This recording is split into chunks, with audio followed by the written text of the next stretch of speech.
여러분, 우리가 살아가고 있는 이 세상에는 질병과 고통이 많습니다.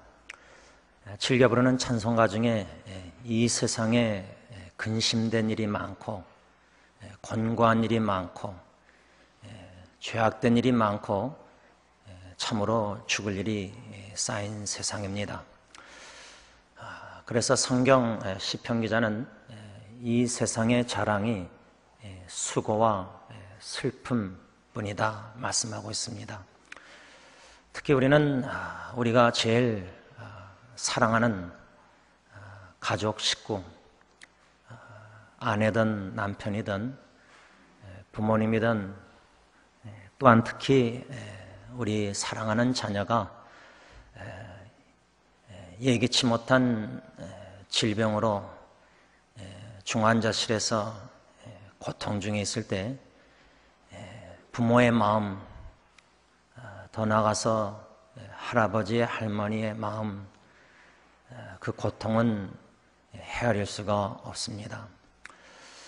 중환자실의 질병 중에 고통 중에 있는 사랑하는 자녀를 바라보면서 우리의 마음은 하나님께 간절히 부르짖습니다. 하나님 살려주세요. 아마 여기서 여러분들 중에 많은 분들도 생사의 갈림길에 놓여 있는 사랑하는 식구들의 그 모습을 중환자실에서 보았을 겁니다. 하나님께 그리도 간절히 간구하였는데 의사 선생님께서 아기가 또 자녀가 또 배우자가 사랑하는 식구가 건강이 나빠지고 안 좋아지고 심지어 준비를 하십시오, 마음의 준비를 하세요 하면은 여러분 어떠셨습니까? 그와 반면에 하나님께 기도했는데 사랑하는 가족, 식구 질병 중에서 점차적으로 나아지는 모습을 보면은 참 하나님 기도응답 너무나 감사합니다. 하나님께서 이 아이를, 이 식구를 사랑하는 나의 기도를 들어서 살려주시는구나. 그 벅찬 감사와 감격. 그러다가 사랑하는 이가 만일에 잠든다면, 내 품 안에서 잠든다면, 죽는다면 그 와중에서도 여러분들은 하나님께 찬양을 들으실 수 있으시겠습니까? 고린도후서 5장 7절 우리가 익히 아는 말씀이지만 이는 우리가 믿음으로 행하고 보는 것으로 행하지 아니함이로라. 그러나 이 말씀을 알지만 우리는 중환자실에 있는 사랑하는 가족 식구를 그 고통을 보면서 보는 대로 행하면 아니 되는데, 보는 대로 기도해서도 아니 되는데, 믿음으로 그 상황을 바라보고 믿음의 주 온전케 하시는 하나님을 바라보면서 믿음으로 기도해야 되는데, 병 간호를 해보신 분들은 아시겠지만 하루 이틀, 한 달, 수개월, 1년 상황에 초점이 맞춰집니다. 믿음으로 기도하고 믿음으로 상황을 극복해 나가야 되는데 보는 대로 행하고 상황에 이끌려서 좋아지면은 기쁘고 감사하고 기도응답, 나빠지고 악화되면은 낙심하고 심지어 절망 속에서 우리는 죽음의 공포, 두려움, 사랑하는 사람을 보내야 되는 그 두려움도 우리는 접하게 됩니다. 왜 이렇습니까? 나의 또는 어쩌면 여러분들의 믿음이 연약하기 때문입니다. 그런데 우리의 믿음만이 연약한 것이 아니라 신약성경 보면은 예수님께서 3년 동안 따라다니는 제자들이 예수님이 행하시는 기적들, 질병을 고치시고 심지어 죽은 나사로도 살리셨는데 이러한 예수님의 하나님의 아들 되심의 신성의 그 기적을 직접 육의 눈으로도 목격한 제자들이 그 믿음이 얼마나 훌륭하고 그래서 예수님이 칭찬하셨을까? 아닙니다. 성경에 보면은 예수님은 제자들에게 이렇게 말씀하십니다. 믿음이 작은 자들아, 믿음이 작은 자여 왜 의심하였느냐? 너희 믿음이 작은 까닭이니라. 너희의 믿음이 어디 있느냐? 너희가 어찌 믿음이 없느냐? 믿음 없는 자가 되지 말고 믿는 자가 되라. 이렇게 마태복음에서 요한복음 말씀을 보면은 예수님께서 제자들의 믿음을 칭찬하신 게 아닙니다. 꾸짖으셨습니다. 책망하셨습니다. 믿음이 작은 자요 이렇게 말했을 뿐만 아니라 예수님은 믿음이 없는 자요 왜 의심하였느냐 이렇게 말씀하십니다. 오늘 예수님께서는 이 말씀을 통해서 어쩌면은 저와 여러분들에게 질병과 고통 중에 신음하는 사랑하는 이를 위해서 간절히 눈물로 기도하며 이렇게 수요기도에 올라서도 하나님께 몸부림치고 기도하는데, 살려달라고 기도하는데, 고쳐 치유하달라고 기도하는데, 울부짖는데도 불구하고 내 마음은 하나님이 살려주실까? 하나님이 고쳐주실까? 상황을 보면 좀 기계가 산소호흡기나 이게 또 레버가 올라가면은 해가 좋아진다 그러고 또 의사가 뭐라 그러면 준비해야 된다 그러고 상황에 이끌려가지고 우왕좌왕하는 우리의 모습은 예수님의 제자들처럼 믿음이 적은 자요 없는 자요 이렇게 예수님이 오늘 이 밤에 말씀하고 계시지는 않는가? 참은 생각해 봐야 됩니다. 저는 그래서 오늘 본문 마태복음 8장 5절에서 13절에 나오는 예수님께서도 놀랍게 여기시는 믿음의 사람, 이런 사람이 되고 싶지 않습니까? 백부장, 로마 백부장, 유대인도 아닙니다. 이방인입니다. 예수님께서는 로마 백부장을 보시고 그의 말을 들으시고 놀라셨다고 했습니다. 10절을 다시 보시기 바랍니다. 다 같이 읽습니다. 시작. 예수께서 들으시고 놀랍게 여겨 따르는 자들에게 이르시되 내가 진실로 너희에게 이르노니 이스라엘 중 아무에게서도 이만한 믿음을 보지 못하였노라. 오늘 이 말씀 중심으로 예수님도 놀랍게 여기시는 믿음의 사람, 이 제목 아래 한 두 가지로 믿음의 사람에 대해서 생각하면서 주시는 교훈, 은혜를 받고자 합니다. 첫째로 예수님께서도 놀랍게 여기시는 믿음의 사람은 누구인가? 간구하여 기도 응답을 받는 사람이다. 다 압니다. 기도하고 간구하고 부르짖고 기도 응답 받는 사람. 오늘 본문 5절에서 7절에 보면은 예수님께서 가버나움에 들어가셨을 때 한 백부장이 나와 간구하였다. 이 로마 백부장이 예수님께 나와서 간절히 구했던 그 기도 제목이 뭘까? 여러분들도 하나님 아버지께 나와서 아빠, 아버지 간절히 간구하는 기도 제목 있지 않습니까? 백부장의 간절한 기도 제목은 그의 종, 하인, 중풍병으로 괴로워하는 자기 하인이 고침을 받기를 간절히 원했습니다. 여러분, 로마 백부장입니다. 100명을 다스리는 백부장입니다. 로마인입니다. 로마인이 다스리는 유대, 그 유대인 한 자기의 종, 그 종을 중풍병으로 괴로워하고 또 동일한 말씀이 누가복음에도 나오는데 죽을 지경에 이른 이 종을 고쳐달라고 하나님께 간절히 간구했다 그 말입니다. 왜 그랬을까? 그냥 종, 하인, 그냥 병들면 내버리면 되지 않습니까? 다른 유대인 종을 또 돈 주고 사든지 해서 종 머슴처럼 부리면 되는데 왜 이 로마 백부장은 이 종 하인을 병들은 이 죽을 지경에 있는 이 심령을 왜 예수님께 나와서 간절히 고쳐달라고 구했을까? 오늘 본문에는 나와 있지 않지만 동일한 이야기 말씀 누가복음 7장 2절에 이렇게 기록하고 있습니다.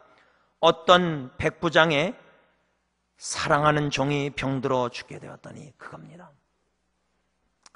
우리가 중보기도하는 간절한 기도 제목들 보면은 내가 그리도 사랑하는 가족 식구 아닙니까? 부모의 마음은 사랑하는 자녀. 제가 이렇게 중국 선교 갔다가 한국에 들리면서 하나님께서 만나게 하시는 여러 지체들, 청년들, 어른들 이렇게 만나면서 느끼는 것은 점점 더 한국의 젊은이들 너무나 힘들게 사는 것 같아요. 고충이 너무 많아요. 괴로운 게 너무 많아요. 눈물을 흘립니다. 앞에서 상처와 아픔과 어디 가서 그것을 나눌 수 있습니까? 심지어 교회 담당 목사에게도 나눌 수 없고 같은 공동체 소그룹에서도 나눌 수가 없는 상황. 우리가 사랑하기 때문에 간절하게 기도하는 거 아닙니까? 사랑하기 때문에. 이 백부장은 이 종을 사랑했을 뿐만 아니라 누가복음 7장 가서 보면은 예수님께 나온 유대인 장로들, 즉 이 로마 백부장이 마태복음에는 직접 예수님께 나가서 간구했던 것처럼 마태는 묘사하고 있는데 저자 누가 의사는 누가복음에서 이 백부장이 유대인 장로들을 보냈다고 합니다. 유대인 예수님에게. 이 유대인 장로들이 예수님께 나와서 간구했는데 이 백부장에 대해서 뭐라고 말하냐면 4절 5절 누가복음 7장 보면 이 일을 하시는 것이 이 사람에게는 합당하나이다.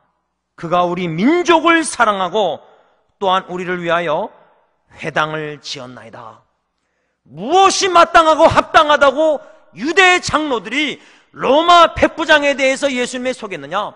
예수님, 우리가 간구하는데 이 종을 고쳐달라고. 예수님이 이 백부장을 보시고 유대인을 사랑하는 이 백부장을 보시고 이 종을, 이 사람의 종을 고쳐주시는 것이, 일을 하는 것이 합당합니다. 이거예요. 왜? 유대인 민족을 사랑해서 로마 백부장이 유대인 회당을 지어준 겁니다. 상상이 되십니까? 일제시대 때 일본 한 사람이, 높은 사람이 한국 사람들을 위해서 사랑한다시고 병들면 병원에 데리고 가고 치료해주고 하면서 교회를 줘주고, 이게 상상이 됩니까?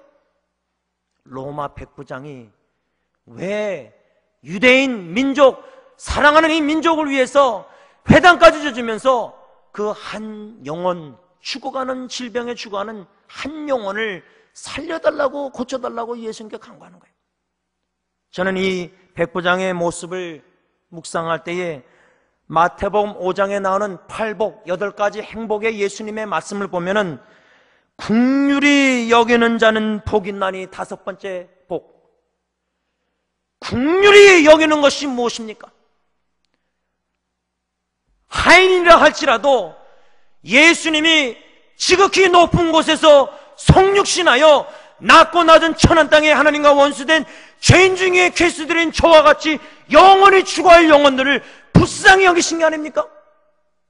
로마 백부장 이 유대인 종을 긍휼히 여겼다. 무슨 말입니까? compassion, 함께 고통을 나눴다는 겁니다. 자식이 아프면 어미의 마음 찢어집니다. 그렇지 않습니까? 함께 고통을 나누지 않습니까? 아니 100%가 아니라 120%더 고통을 우리가 느끼고 있지 않습니까? 그런데 남입니다. 외국인 노동자 이방입니다. 그 영혼이 병들었다고 같이 함께 고통을 느끼십니까? 함께 아파하십니까? 로마서 보면 즐거워하는 자와 즐거워하고 우는 자와 울라 그랬는데 어찌 사랑하는 주님의 몸뚱이 지체 영혼들이 울고 있고 고통 중에 있는데 왜 함께 울지 못하고 있습니까? 그게 교회고 공동체입니까? 나눌 수가 없습니다. 교회라는 공동체에서 고통을 속으로 구형 나눌 수가 없습니다. 소문이 나고 이렇게 저렇게 해서 상처를 입습니다. 기도 부탁한다고 비밀을 나누는데 다 알게 됩니다. 상처가 교회 안에서 더 부풀어지고 있습니다. 왜 그렇습니까? 입술로는 기도 다 중보하는데 마음이 예수님의 마음, 심장, 국률이 없다는 겁니다. 왜 우리 그리스도인들이 이 지경까지 왔습니까? 그리고도 우리가 예수를 믿는 제자라고 말할 수 있습니까? 로마 백부장은 낮은 하인임에도 불구하고 자기 지위보다 낮은데 내려가서 성육신 사역하시는 예수님처럼 함께 아파하고 함께 고통하고 선한 사마리아처럼 이 하인을 사랑함으로 예수님께 나와 소문을 듣고 간절히 구하여 고쳐달라고 간구한 겁니다. 저는 이 로마 백부장을 생각할 때 오래전에 유대인 영화 스티븐 스필버그가 만든 유명한 영화 한 20년 됐는데 1993년도 만든 신들러 리스트, 여러분들 보신 분은 기억나실 텐데 이 신들러라는 독일 사학가가 돈 유혹 우상, 돈을 그렇게 벌고자 냉혹한 사람인데 유대인 회계사 한 사람을 그 포로 수용소에서 만나서 변화가 일어났습니다.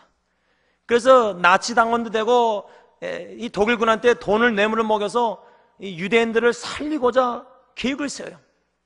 그래서 그 리스트 목록을 만듭니다.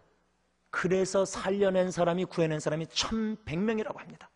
근데 그 영화가 끝난 후에 그 실제로 다 많이 죽었지만 그 신들러라는 사람도 죽었고 그 사람을 통해서 살림을 받은, 구함을 받은 유대인들이 인터뷰하는 장면이 나옵니다. 실제 사람들이. 신들러라는 독일 그 사람의 묘지에 가서 이 유대인들이 마음이 어떻겠습니까? 로마 백부장을 통해서 이방인, 아니 유대인 이 한 지극히 낮은 한 종 살림을 받는 역사. 여러분, 오늘 이 저녁에 주님의 전에 올라와서 간절히 기도하는 기도 제목 중에 특히 우리는 사랑하는 가족입니다. 이 육신의 가정이 사랑하는 배우자, 자녀, 질병과 고통, 암, 여러 질병에 고통당하고 있는 지체들이, 사람들이 얼마나 가족에 많습니까? 백부장처럼 하나님 앞에 간절히 우리가 기도할진데 어떻게 기도해야 되냐, 이 질문입니다. 감정적으로 너무 슬프고 아프고 함께 고통을 느끼니까 눈물밖에 안 나오고 기도가 막힙니다. 너무 아프면 기도를 어떻게 해야 될지 모릅니다. 한 3가지로 말씀 중심으로 어떻게 우리가 질병 고통 중에 있는 사랑하는 식구들을 위해서 기도할 것인가. 히브리서 12장 2절 다 하시는 말씀, 믿음의 주요 또 온전케 하시는 인 예수를 바라보자. 여러분, 우리가 질병 고통 중에 심지어 죽어가는 사랑하는 형제자매 식구들을 기도할 때 하나님의 주권을 인정해야 합니다. 우리의 죄 때문에 질병이 온 건지, 죄가 없는데 욥처럼 하나님이 단련의 폭풍으로 이런 질병이 있는 건지 우린 모릅니다. 아니, 적어도 자기의 죄를 깨닫고 아는 자는 나의 죄 때문에 이런 질병이 올 수도 있구나 하는 생각도 할 수가 있습니다. 중요한 거는 우리의 삶 속에, 하나님의 자녀의 삶 속에 일어나는 질병이든 모든 고통스러운 위기는 하나님의 주권 속에 있다는 겁니다. 우연은 없습니다. 우리가 볼 때는 우연이지만 하나님의 관점에서는 하나님이 다스리시고 주관하시고 그리도 예수 피로 사랑하시는 저 여러분들, 이런저런 모든 일을 섭리해서 합력해서 선을 이루십니다. 그래서 하나님의 주권을 인정하면서 그 질병과 고통 현실을 우리는 부인하고 왜 이런 일이 내 자녀에게 일어나는가 자꾸만 디나이, 부인하는 게 아니라 받아들여야 됩니다. 하나님의 주권을 인정하면서 그 고통스러운 질병 위기 상황을 받아들여야 됩니다. 믿음의 주요 온전케 하시는 예수를 바라봄으로 받아야 되는 상황을 받습니다. 그러한 가운데 두 번째, 우리는 기도할 때 믿음으로 기도해야지 눈으로 보는 대로 기도하면 안 되겠다. 고린도후서 5장 7절 이미 읽었죠? 믿음으로 행하고 보는 것을 행하지 말라. 이건 참 쉽지 않습니다. 중환자실에 계속 다녀보십시오. 그 기계들 냄새들 이게 막 엄청납니다. 기가 이런 모든 게 좋아지면 좋아지는 거, 낮아지면 막 불안해하고, 그런 상황에 정복을 당하는 것이 아니라 이 상황도 주권 속에서 다스리시는 그 하나님을 바라볼 때 믿음으로 기도해야지 상황에 정복당을 이끌려 우왕좌왕 기도하면 안 된다 그 말입니다. 그런데 제일 중요한 건 뭐냐? 세 번째, 마지막으로 뭐냐? 우리는 기도할 때 What is God's will? 하나님의 뜻이 뭘까? 살려주시는 것일까? 힐링 고쳐주시는 것일까? 아니면 데려가시는 것일까? 이 하나님의 뜻을 좀 성숙하다시고 생각을 많이 하고 기도하는데, 그러한 기도보다 Who is my God? 하나님은 누구신가? 영광 받으시기에 합당하신 하나님, 이 위기와 질병과 고통, 심지어 생사의 갈림길에 놓여 있을지라도 하나님의 영광을 나타내 주시옵소서. 살려주셔서 치유하심으로 영광을 나타내 주시든지 죽음을 통해서라도 영광을 나타내 주시옵소서. 이렇게 기도 오늘 밤에 드리실 수 있겠습니까? 사랑하는 자식의 죽음을 통해서 아버지 하나님께서 독생자 예수님을 십자가에 죽게 하신 것, 죽음을 통해서 아버지의 사랑을 더 깊이 체험하는 영광스러운 그 자리에 들어가고 싶지 않으십니까? 마지막 둘째로 예수님께서도 놀랍게 여기시는 믿음의 사람은 누구인가? 하나님의 말씀의 능력을 믿는 사람이다. 백부장이 대답하여 이르되 주여 내 집에 들어오심을 나는 감당하지 못하겠사오니 다만 말씀으로만 하옵소서. 그러면 내 하인이 낫겠사옵나이다. 여러분, 우리가 질병과 고통, 위기에 있는 사랑하는 식구를 위해서 기도할 때 감정적으로 아파서 너무 힘들어서 막 울부짖을 때가 많아요.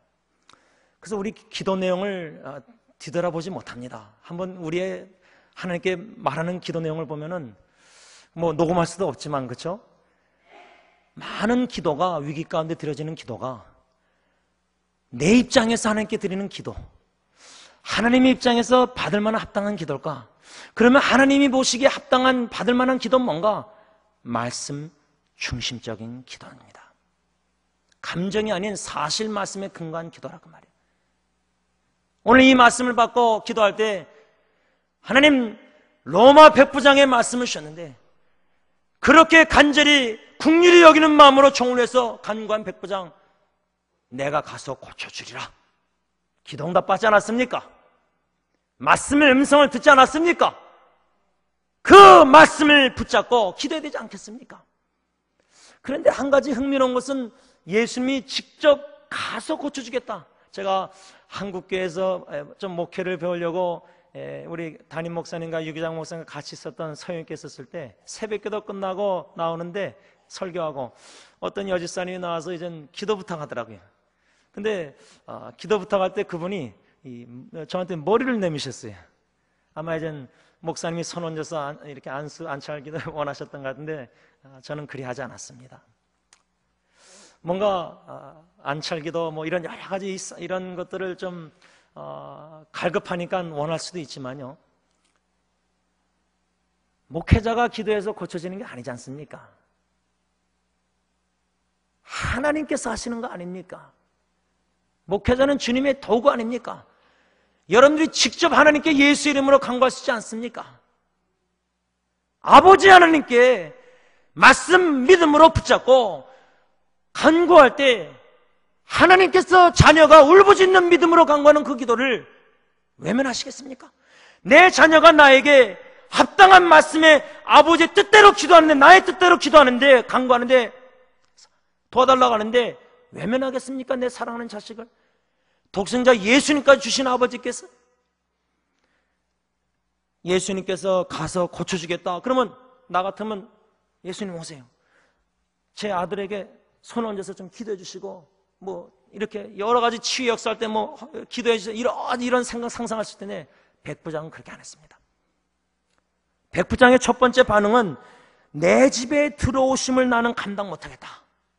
또 누가복음은 예수님이 내 집에 들어오심도 감당 못하지만 나도 주님께 나아가기도 감당하지 못하겠다. 누가복음 이렇게 써 있습니다.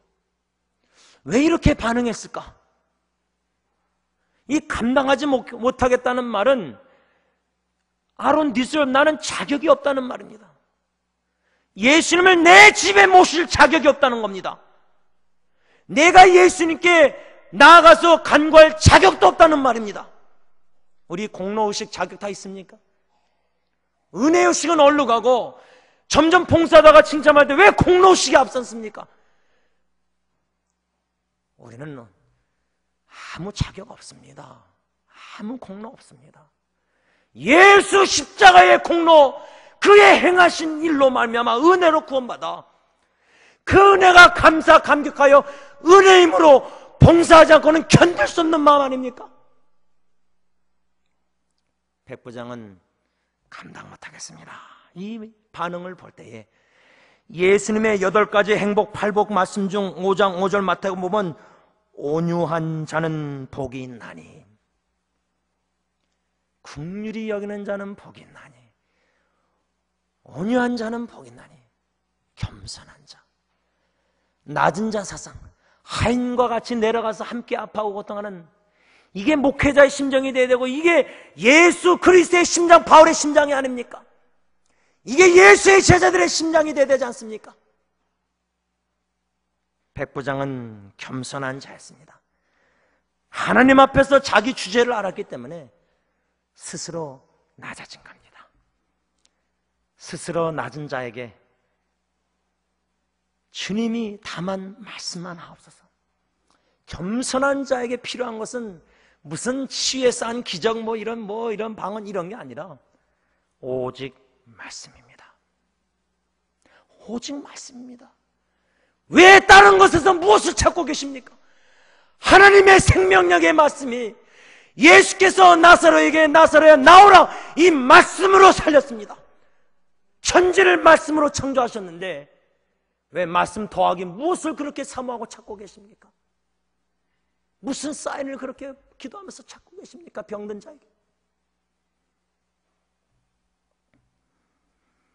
말씀을 정리하고자 합니다. 저에게는 이 말씀을 묵상할 때 많은 질병과 고통 중에 있는 분들, 저희 교회 한 분 55세의 암으로 돌아가시 전에 중환자실에서 담임 목사와 장로님 식구들, 자녀들 모아놓고 예배 드렸습니다. 예배를 드리고 나서 이제 다 자녀들이 또 와이프도 부인도 이렇게 다 했는데, 표현을 했는데, 이 간호사, 미국 간호사가 이 산소호흡기를 떼야 된다는 거예요. 근데 이 부인 집사님이 간호사에게 어떻게 눈을 뜨고 있는데 산소호흡기를 빼냐는 거예요. 근데 눈을 잠시 감았을 때 간호사가 와서 기다렸다가 산소호흡기를 뺐어요. 그런데 눈을 뜬 거예요. 눈을 뜨고 숨 쉰다 보는 거예요. 이러다가 숨이 넘어가셨어요. 지금도 잊혀지가 않아요, 그 장면이. 저는 개인적으로 제 첫째 아기가 질병으로 중환자실에 55일 있었습니다. 저희 부부 결혼기념일 날 주일 점심에 제 여동생이 병원에 갔습니다. 오빠 제 아내한테 언니 하면서 아기가 시꺼매지는 거예요. 이게 피가 위독한 거예요. 그래서 아내는 부랴부랴 갔죠. 점심 때 예배 마치고. 근데 저는 또 주신 은혜가 있어서 그저 사역을 다 마치고 왔습니다. 오후에. 그랬더니 담당 여자 간호사가 제 안에 거기서 울고 있는데 애 한 몇 미터 떨어져서 저한테만 얘기하더라고요. 2가지 선택을 줬어요. 빨리 죽게 하겠느냐, 천천히 죽게 하겠느냐. 죽는 건 죽는 거예요. 근데 그 55일 과정 동안 참 대수술을 하면서 기적적으로 수술도 하다가 죽으신데 살아났거든요. 그래서 저는 천천히 죽게 해달라고 그랬어요. 제 입장이죠. 부모 욕심이죠. 아이가 얼마나 고통하겠어요. 바늘 다 여기 자고. 그래서 저는 성찬식 할 때마다 예수 십자가 고통 생각할 때 첫 짝을 생각합니다. 온몸에 바늘 자국, 피부, 혈관도 찾지 힘들었으니까. 그래서 천천히 죽게 하겠다 하고 집에 돌아와서 이제 아내한테 말했죠. 담당 의사가 말한 거를 얘기했어요. 오죽 힘들겠어요. 난 아기인데. 그런데 월요일날 아침 제가 성경을 읽다가 시편 63편 3절 말씀을 묵상하게 됐어요. 하나님의 은혜죠. 주의 인자하심이 나의 생명보다 나음으로 내 입술이 주를 찬양하리라. 주님의 영원하신 사랑이, 사랑하는 첫째 아기 주영, 주님의 영광, 그 아이의 55일 생명보다 나음으로 우리 입술이 하나님을 찬양했습니다. 그 말씀을 받고 병원에 가서 빨리 죽게 하겠다. 그래서 가족 식구 불러라 해서 저희 아버님, 목사님, 어머님, 또 형 목사, 형수 이렇게 해가지고 이제 예배 드리고 옆방에 갔어요. 아내도 옆방 갔어요. 근데 이제 의사가, 간호사가 다 산소호흡기다, 이거 뭐 별거 다 줄 때고, 제가 그때 처음이자 마지막으로 애를 하나 봤어요. 한 번도 우는 소리 못 들어봤어요. 호흡기 다 입에 뭐 있고 하니까, 그렇죠? 그때 통곡은 제가 숨 넘어간다는 것을 처음 느껴봤습니다. 옆방으로 애를 데려갔을 때 제 아버님이 울면서 애를 안고 있는 저를 보시더니 가까더니 아버님은 다 울었는데 아버님은 안 우시더라고요. 아기를 달라고 해서 드리니까 아기의 손에, 머리에, 이마에 손을 얹고 요한복음 3장 10절을 외우셨어요. 그러다가 의사가 오더니 이제 이게 청진기로 되니까 이제 심장이 멎었으니까 이제 잠든 거죠. 오른쪽 눈가에 눈물 한 방울이 고여 있었습니다. 그 아이를 이제 화장할 때에 그 화장 이렇게 박스에 가루를 넣어가지고 아내와 함께 호숫가로 가서 배를 빌려서 이제 호숫가 중간으로 나가서 그 와중에서도 샌드위치 먹었습니다. 먹고 이제 아기를 제가 뒤에서 배를 조정하고 아내가 이제 뼈가루를 뿌렸습니다.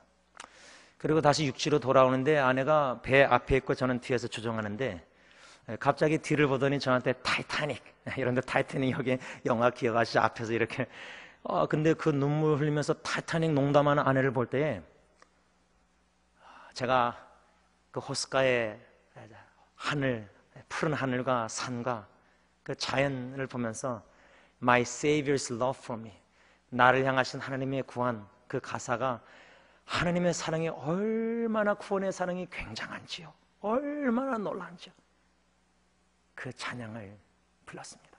결국은 시편 63편 3절 말씀을 월요일날 주신 하나님께서 화장하는 날, 뿌린 날 주님을 영원히 찬양 송축하게 하셨다, 그 말입니다. 아기의 죽음을 통해서 독생자 예수님을, 나와 여러분들 같은 죄인을 구원하시고자 십자가에 내어주신 하나님 아버지의 사랑을 조금이나마 느끼고 체험하게 되었다, 그 말입니다. 그런 축복이 오늘 밤 여러분들 간구하는 가운데 있기를 예수님의 이름으로 축원합니다. 기도하겠습니다. 아버지 하나님, 이 가운데 사랑하는 가족 식구의 질병과 고통 중에 그 모습을 매일매일 순간 병관하면서 보면서 아무도 이해할 수 없는 하나님과 나만의 극심한 괴로움과 고통 중에 있는, 하나님이 그리도 사랑하시는, 존귀하게 여기시는 하나님의 자녀를 주님의 품 안에 안아주시옵기만을 간절히 원하고 권합니다. 하나님이여, 간구하는 사랑하는 하나님의 자녀의 마음에 주님의 잔잔한 음성을 들려주시고 그 음성을 믿음으로 받아 붙잡고 아버지 하나님을 갈급하게 차며 소망 가운데 기도함으로 말미암아 하나님의 영원한 십자가의 사랑을 깨닫게 하시사 살든지 죽든지 주님의 뜻대로 하옵소서 하면서 나의 평생에 영원히 여호와를 송축하리라 헌신하는 예배자들로 다 세워 주시옵소서. 예수님의 이름으로 감사하며 기도를 올리옵나이다. 아멘.